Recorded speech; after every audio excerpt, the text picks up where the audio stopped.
Debosyon mula sa Kasama ni Jesus ngayong Lunes, 8 ng Setyembre, na pinamagatang Mapagbigay na Espiritu, mula sa panulat ni Ginang Janet Parker ng Connecticut, USA.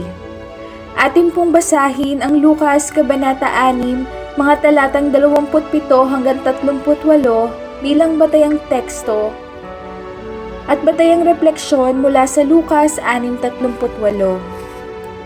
Magbigay kayo at kayo bibigyan ng Diyos, hustong takal, siksik, liglig at umaapaw pa ang ibibigay sa inyo. Sapagkat ang panukat na ginagamit ninyo sa iba ay siya ring gagamitin sa inyo. Ilang dekada na ang nakalilipas, may kaibigang nangangailangan ng tulong pinansyal. Tinulungan ko siya sapagkat siya'y nangangailangan at ako na may kakayanang tumulong. Makalipas ang maraming taon, ako naman ang nagipit sa pananalapi at isang dating kaklase sa kolehiyo ang tumulong sa akin. Sa panahong iyon, halos wala na akong natitirang pera at hirap na hirap ako na mapagkasya ito kada buwan.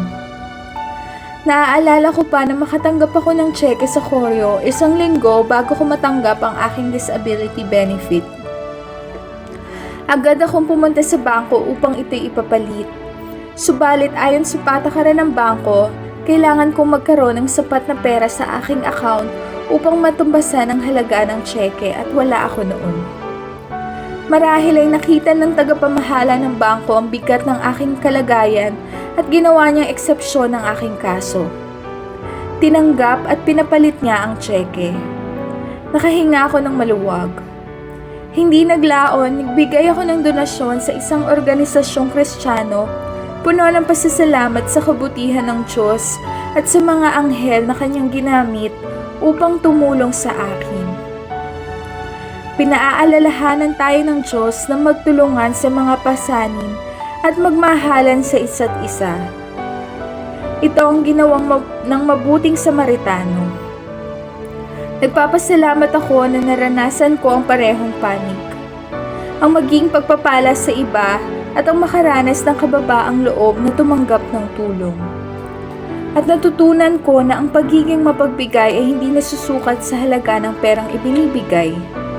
Ito'y nasusukat sa bukas na puso at kahandaang magpakita ng kabutihan sa pagbibigay at maging sa pagtanggap. Tayo po ay manalangin at isama po natin sa panalangin ang mga dumaranas ng kahirapang pinansyal. O Diyos ng kasaganaan, hinangin mo po sa aming puso ang isang espiritong mapagbigay at laging handang tumulong sa iba gaya ng pagtulong mo sa amin. Amen. Para po sa isipin ngayong araw, ang pagbibigay at pagtanggap ay parehong mga pagpapala. Isang mapagpalang araw po sa ating lahat at nawa po tayo pong lahat ay lumakad kasama ni Jesus.